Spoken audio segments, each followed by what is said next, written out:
This is the recordproduction.com interview, and we're in Cardiff today. Well, sort of outskirts of Cardiff, would you say? No, we're in Cardiff. We're in Cardiff. Yeah. We're in Cardiff. Oh, good. And we're with Romesh, and I'm going to struggle to pronounce your surname here. Dogangoda. That's right. Yeah. Hey, thanks for having us, Romesh. No worries. And this is Longwave recording. Yes. Why is it called Longwave? I have no idea. I watched a band called Longwave once, but yeah. I was actually in a band called Frequency, and it came from that.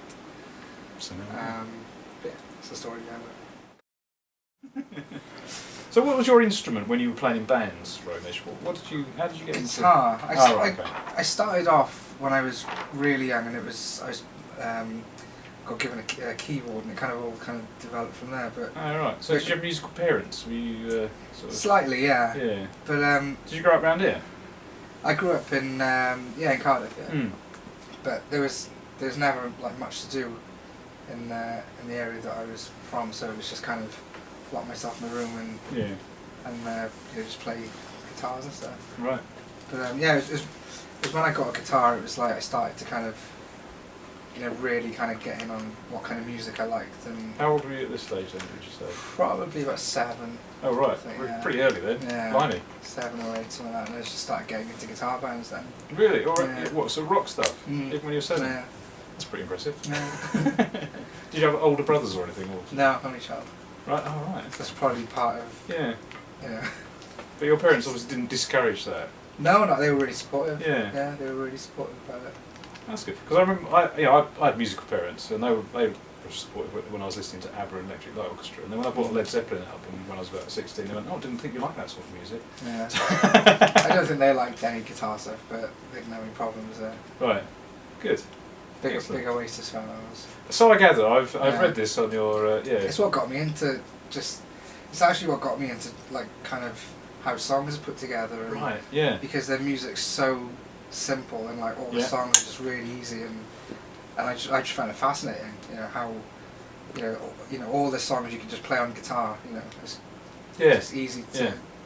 So that was kind of what started it all off. Really. Ah, right. Yeah. I saw that you said if you were able to produce one band, I think in an interview a couple of years ago you said you'd like to produce Oasis. Oh, of course, yeah. So what would you do if you had Oasis in the studio? How would you do it differently, or would you? Or what would I you wouldn't. do? You know what? I love the sound of their records. I think Owen Morris, the stuff he did with that band is incredible. It just sounds like a wall of. I wouldn't like to say noise, but it makes sense. Do you know what I mean? It's like it's great. All their records have got characters to them, and I don't think you could do anything differently with that band because that's how they should sound, really. Mm. But I like the new stuff that they did with Dave Sardy. I think that was always really Beatlesy kind of approach on that. But no, I love the sound of it. I don't think I could change anything. No, and I was one of my first things I scribbled down. I was listening to the Funeral for a Friend album that came out this week, didn't it? Yeah. Which is exciting. So did you do all that record? Did you I produced the whole thing. And mixed it here? Yeah, mixed it here. We tracked it in 2 different studios. We went to the distillery in Bath, which we tracked all the drums to. It's quite a funny story with that record actually, because we tracked the record and then the drummer left, and we had to track the new drummer on top of what we'd already done, which was the first time I'd have to do that. Yeah. But it was a really good experience. We did all the drums in the distillery. So did you have to go back to the distillery twice? Yeah, we went back, yeah. We had to go back. And then we went to Rockfield and spent like 2.5 weeks there. Yeah. Which is a great studio. Which one were you in? I was in the Quadrangle for this one. I've been to both, but we used the Quadrangle for this section. And we took all the drums there, and then we just cut all the bass guitars. Right. This record round with them was quite a different approach because I've done three albums with them now. The last one we did was a bit more kind of sonically, polished, I guess. But this one we kind of made. We wanted to make it a bit more rawer, so we kind of took it, a bit more of a different approach on this one. And like all Matt's vocals are pretty much an SM58, him running around the room. Oh right. Which was in the hard. control room. Yeah, no, in the live room. Right.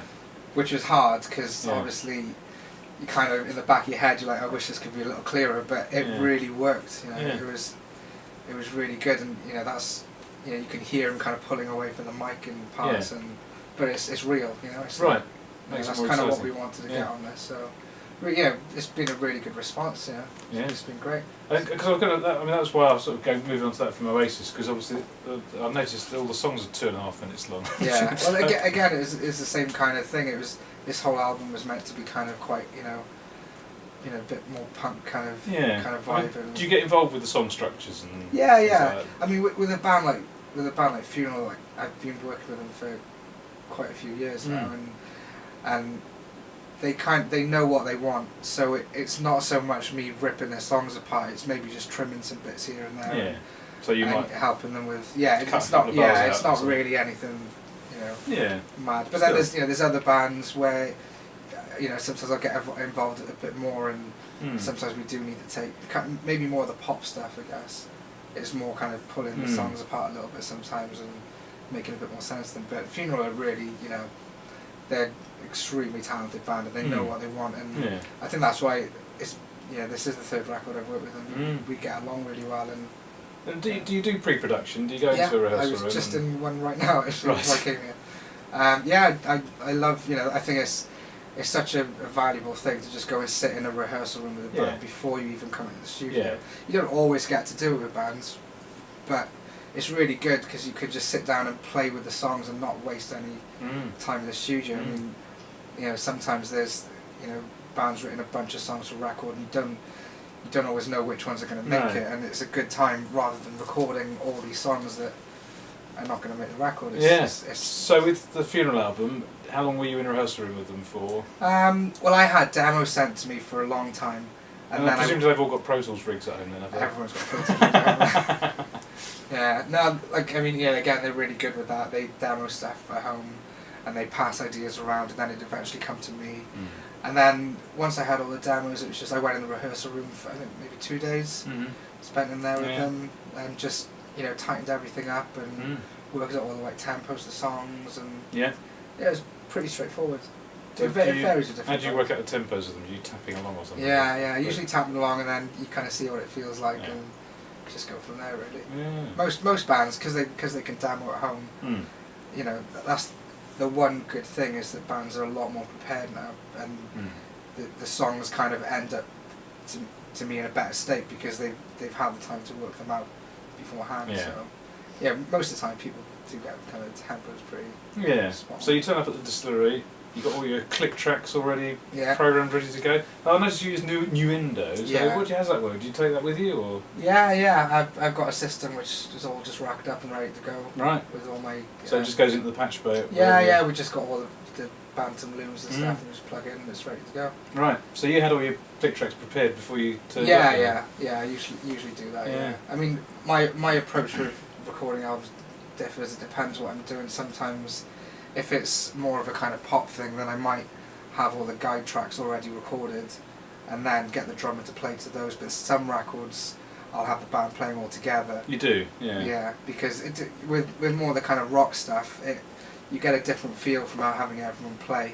So while they're playing, then we can still adjust the tempos and kind of, nothing's set in stone, we can kind of play around with stuff. That's interesting. And it's good like that because then even in the studio, you can chop and change bits of the songs if you listen to the speakers it's not feeling right. Right, because the impression you get is certainly sort of more hard metal stuff tends to get pieced together with drum triggers going on and everything. I'm not really one for that though. I think I didn't used to do a lot of heavy stuff, but I got a lot of calls because I think part of my sound, I guess, is I don't really.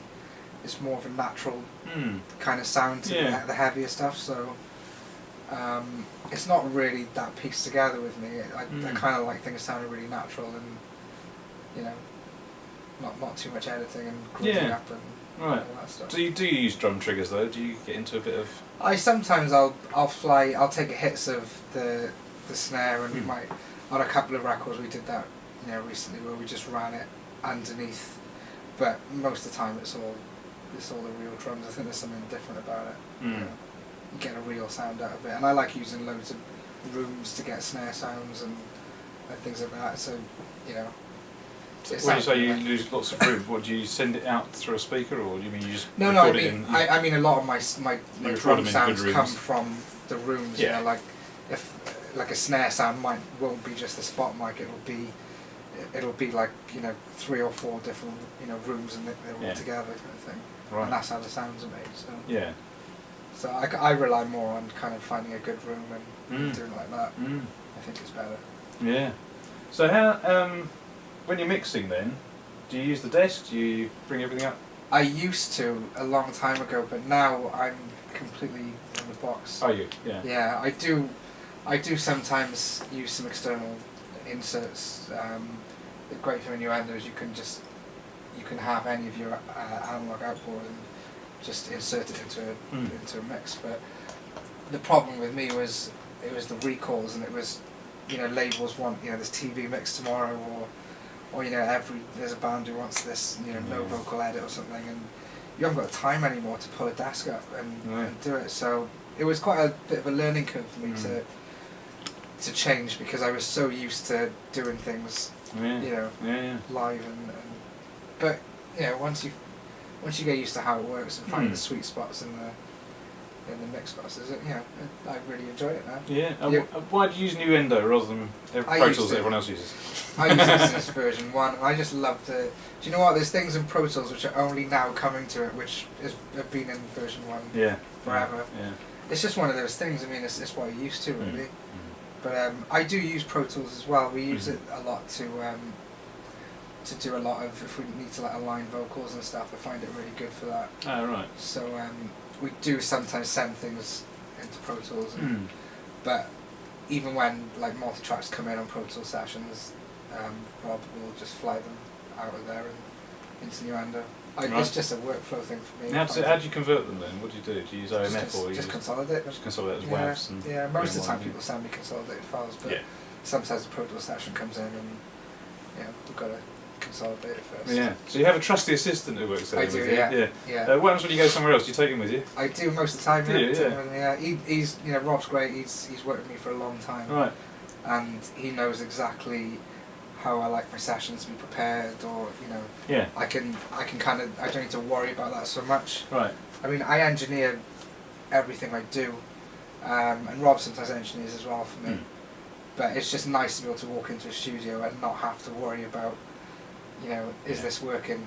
I can kind of be with the band then and make them feel comfortable.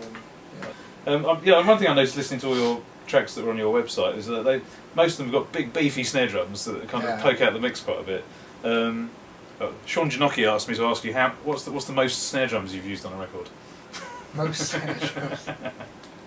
What does he mean by that? I don't know what that means. I know Dave. You've got a few, haven't you? You collect drums. For me, I've always been about drum sounds and trying to get something that's got a bit of character to it, and a lot of my mixes will have quite loud, kick and snares and stuff. But I don't know. Do you compress the snare drum when you're mixing? Does it get a thwack? The one thing that I do love doing is hitting it with an SSL desk compressor. Yeah, the channel one. Because it pops, and either that or DVX 160s are good for it.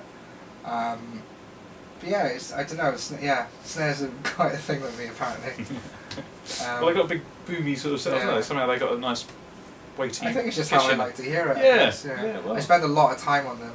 I think once I was doing this album, and they'd set up this live stream from the studio, and I think about 6 hours into it, I was still tuning a snare drum. Everyone was just watching that. But it's like the 80s all over again. Yeah, I spend a lot of time on the tuning. Yeah. I think it's really, because once you get the tuning... Are you good at that then? I'm alright at it. I'm better at telling someone what I want to hear. But did you sort of learn how to tune drums? I've learned a bit. How did you learn that though? Just from I've had I've had a few sessions where I've had a drum tech come in and do all the tuning for me. So I've kind of learned little tricks from them. Right. And but a lot of the time it's just kind of sitting in front of the speakers and going, no, it's not right. Right. Yeah, it's got to be different. I'm known for spending hours just tweaking them. Moon gel or gaffer tape? It depends. Moon gel can sometimes suck too much of the ring out, so I sometimes just rip the moon gels in half. Yeah. And half a moon gel. Yeah, and sometimes even just half on the rim. Yeah. Yeah, there's all sorts of little tricks you've got to use. Sometimes even, bits of tissue just kind of rolled up. Yeah. Just to control it. But I think like the snare heads are probably the important choice. It's like I love Emperor X snare heads. I think they're great for. They've got just the right amount of dampening. Right. But depends what sound you're after, I guess. What's the most important gear? I don't know. I'd like to say ears, but does everyone say that? No, I don't know. I've never asked it before. No, NS10s, I guess. NS10s, yeah. I know them. Cool. I'd like to think I know them pretty well. I pretty much use those all the time. Right. And what amp is driving your NS10s here? It was one of the old Yamaha amps. Oh. I think was made for it. Yeah. But then that kept blowing them up. Right. So I've got But I use them all the time. I find it really easy what to. What have you got now then? Oh, we're currently just powering it off in Elisa's for now. Oh right. I won't talk about that. Cut. Yeah. Yeah. So you listen on them quite a lot, do you? All the time, pretty much. Right. Yeah. With them blasting or? When I'm tracking, they're blasting. Yeah. Yeah, they're quite loud. It must be quite wearing recording rock music all the time, because obviously the bands come in, they're only in for 2 days doing guitar overdubs or something. Yeah. And they want to go, yeah, let's make a racket. And you're sitting there every day of the week going, actually, I'd quite like to turn it down a bit. I remember being in a studio with Chris from Funeral, and me and him were sitting in front of the NS10s all day, and by the end of it, he'd be like, I can't hear anything. But I do switch to. I've got these little Bose speakers, which I switch to them. That comes up on the desk. Oh right. And then just for kind of real world little, reality check. Yeah. But yeah, it's pretty much the NS10s. I run them with a sub. Oh right. What's the sub then? I use this. A Mackie one. Yeah. Okay. This HR, and they sound great with a sub. Yeah. I think on their own they sound horrible. Yeah, right, that's interesting. Because that used to be a popular trick. Yeah. Back in the day, I remember a lot of studios in the early 90s would have I take that sub to every studio I go to. Do you? Yeah. Right. Your car must be weighed down with stuff when you go then. I don't take because someone else. You've got a man to take it for you. But they sound with a sub. They sound really good, and they're pretty rocking. Yeah. The great thing about them is you can hear things that any flaws or anything that you can kind of catch them on NS10s more than I can usually catch them on anything else. Yeah. Presumably because of their tonal kind of. Yeah, that bump, I think. Yeah. Lets out a lot of secrets. Yeah, that middle sort of thing, isn't it? They're great for drums as well. I think you can kind of feel the low end of them by it's weird, but I can almost tell the low end from like how much they're moving. Yeah, you can see the low end point on them. Yeah. But they're probably the thing that I rely on the most. Yeah. I guess. Yeah, that's interesting. Good answer. So I've already asked you about triggering drums. You said you do that because it's all those double bass drums you get on all those sort of things. I mean, do you get into sort of time correcting some of those? Yeah. We again, depending on the drummer, depending on what kind of record you're trying to make. But I think to a certain degree with that kind of stuff you need to do it. Is that easy to do in Nuendo? Yeah. I mean, the great thing is this machine and then the edit machine that Rob runs. They're both connected to each other. So once I finish a drum track, I can go straight on to another one. Oh right. And he can just open the session and edit that one. Brilliant. So it's a really good workflow because it saves us loads of time, rather than kind of waiting around for this one to be done. And getting all the bases. Yeah, get on with it. Yeah, it means we get more time to track. So. We've interviewed a few sort of heavy rock producers in our time: Sneap, Chang, Russell, FME. And most of those guys have confessed to individually miking every cymbal on the drum kit. Is that something you do? I have done it. Right. Again, it depends on the drummer, but yeah, a lot of the time I will spot mic pretty much everything. Really? Yeah. And how do you cope with all the phase differences, or is it because they're close? I suppose they're not really interfering with each other. Yeah, it's not so bad with. I mean, I'll when I'm doing drums, I'll sit there for hours and get the phase as good as I can. Yeah.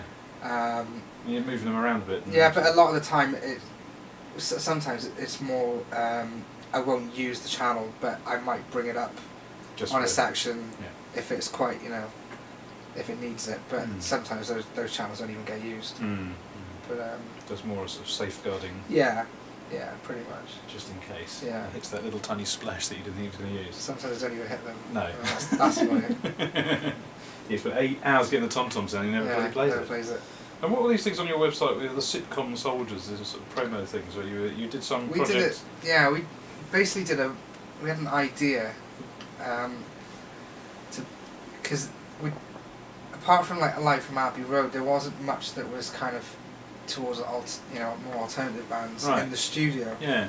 So I thought, well, why not make a little series of these bands playing live in the studio, so people can actually, they don't get, a lot of the time people don't get to see how bands play in that environment. So we managed to do 10 bands in 2 days. We filmed the whole thing multi-camera. Were they always in the same drum kit? Or? No, well, this is the thing. The production company, Sitcom Soldiers, who we were doing it with, we were kind of planning it out, and they were like, well, let's use the same backline, and then it'll be easier to do 10 bands in 2 days. And I was like, no, let's make it hard. Let's change the backline for every band. Wow. So that's what we did. Yeah, Crikey. we had a really big team on that. Yeah. And when one band was finished and recording theirs, we had a team of people building the kit for the next band, and it was everyone worked really hard in that section. It was So who commissioned it? How's it work? We funded that one ourselves, and was it as a sort of promotional thing for you in the studio then, or? Not really. It was an idea that we wanted to do, and I think the bands contributed as well. Right.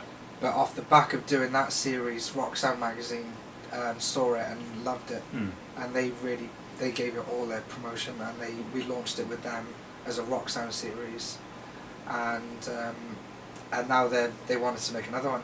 Right. So this year we're gonna do another series of it. Oh, I see. And so how do those make money then? How do they pay for themselves? Well, we're looking to get like some sponsors involved in this one, but it's not about making money. That we didn't make a penny on that session. No. It was not about that. It was just a really fun project to do, and it was nice to show people what being in the studio is. Yeah. And just doing it live, and that's what it was. That's what it's about. Yeah. Really. So I noticed you got about 15 guitar amp heads. Yeah, I got a few. I mean, presumably some of them are quite subtly different from each other. You got 4 or 5 Marshalls that. All those Marshalls sound different. Do they really? Yeah. So, and you kind of presumably have used them enough to know. Yeah, you know what they sound. So if you're in the middle of doing it, you go like, actually, we need that little. Yeah. And you swap over to. Yeah, I mean, they've all got different sounds, really. Yeah. So it's good to have. You can, if it's not the right sound, you can just plug it to another amp and try and find it. It's good to have a variety rather than relying on what the band's got. Yeah. So have you got lots of speaker cables run through to the? Yeah, I've got loads of tie lines that run in. There's a bunch of cabs next door, and there's some combos next door as well. Oh, right. And so we can just patch them in here, and then we can just change amps then. What about if there's a guitarist who wants to get a bit of feedback though? Do you have to send him out there? Then sometimes we can do it in here. Right. Turn up the questions. I blew the questions up actually doing that. And his tens are quite good for feedback. They are really good for that, yeah. It depends what kind. If it's a kind of more, wild feedback, then we'll go in there and do it. But you get a lot of feedback through the control room speakers. Yeah. Must be a bit of a nuisance having to extract one of those heads from the rack there and take them. Oh no, they're all movable. Yeah. You can move them if you want. Right. So do modern rock albums recoup, and do they make you royalties? Or not so much anymore. I think with the way that the whole industry is now, with people downloading and I guess sales have kind of gone down a bit, it's hard to kind of recoup. Most clients come to me with a budget, and then I'll go and work a plan out on how we can get the most out of it. And so the great thing about having this studio is I can go and track.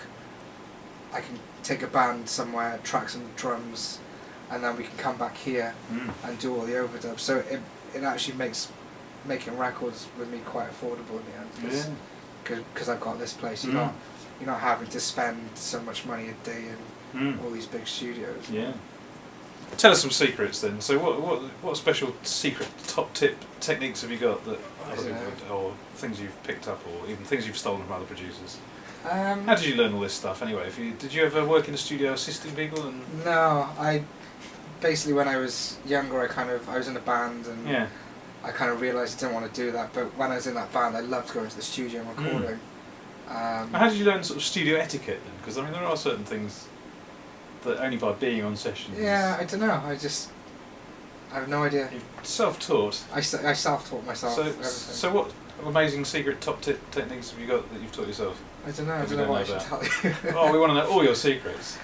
I don't know. In terms of what now? Well, it can be quite technical. If there's anything, any little sort of. I love using the Empirical Labs Fatso on drum rooms. I think it's a trick I started doing where you can kind of kill a lot of the cymbals out of the room, and I use that quite a lot. So you have the warm turned up quite high, quite a lot, and you have it compressing as well on bus compressor setting. The meters are usually just pretty slammed. I can't think of anything specific. Where do you put your ambience mics that are going through that? Do you use a crossed pair in the corner of the room? I'll usually use a space. I'll have a spaced pair. I might have a pair of ribbons behind the kit. I love 121s, Roy 121s. I usually use a pair of those behind, and then I'll use either 87s. And they'll be spaced, all these pairs? Yeah, they'll be spaced. Yeah. Sometimes I'll bring them closer if I wanted more of a tighter sound, but a lot of the times with like snare sounds, a lot of the sound is from not just the spot mic, it's the room. So, and I like the width. With snares, I like to kind of hear them, the kind of stereo information. So. Do you put mic underneath the snare? Yeah. Sometimes I put two on the top as well. Right.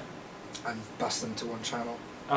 Is that to get the different character of different microphones? Yeah. So what would that be? 57, 84? 57, and then either 451, or I've been using this Shure thing. I don't actually know what the model number is on it, but it's another condenser basically. Right. Okay.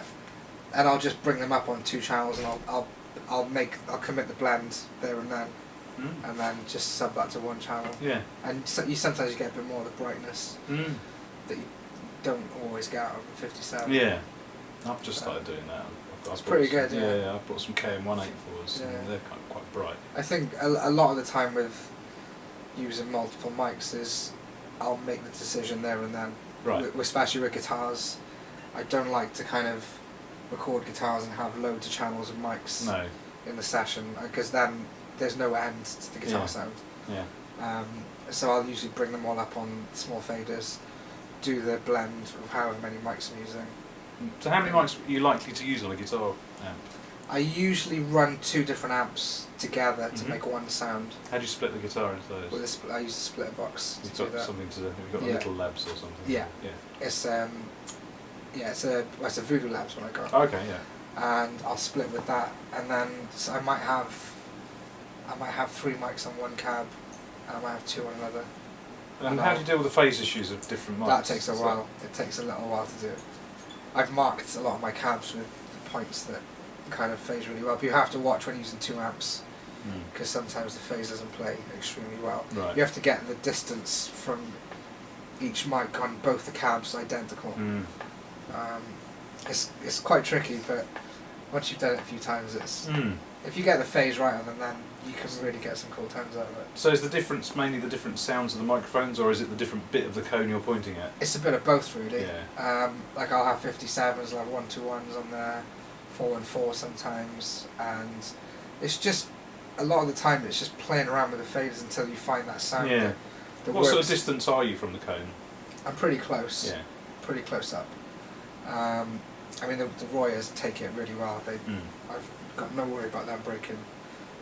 So I mic them up pretty close. So you get quite a lot of bottom end then if you're combining mics that are all quite close, presumably. Do you filter any of that off? Yeah. Right. Yeah, I usually filter what I don't need off. Yeah. The Royer especially captures a lot of low end, which is great for heavy music. But yeah, there's a lot of stuff which you need to get rid of. Right. But it's it's just experimenting really, and like the more time you've got in the studio, you can kind of put these mics up and sit and play around with it. And I don't like to I don't usually reamp very much. I like to try and get the sound as close as I can. So it takes a little while. Sometimes you're trying different EQs and this and that. But once you get the blend, then I just sub it to one channel and that's it. Yeah, it's done. Do you still play the guitar? Do you keep your chops up? Only when I got to tidy up someone else's work. Do you do that sometimes? Sometimes I've done it. I don't get to play much from it anymore. Sometimes if someone's struggling with a part, I might give it a go. Yeah. But no, I don't get much time to play. It's nice just to have them all, though, isn't it? Yeah. Well, I've got them because I like to have the options on records. Absolutely, it's like if the band's only got a limited amount of gear, then you don't have much of choice of sounds. So I thought I invested a lot in loads of snare drums and guitar amps and stuff, because then I've got the choice of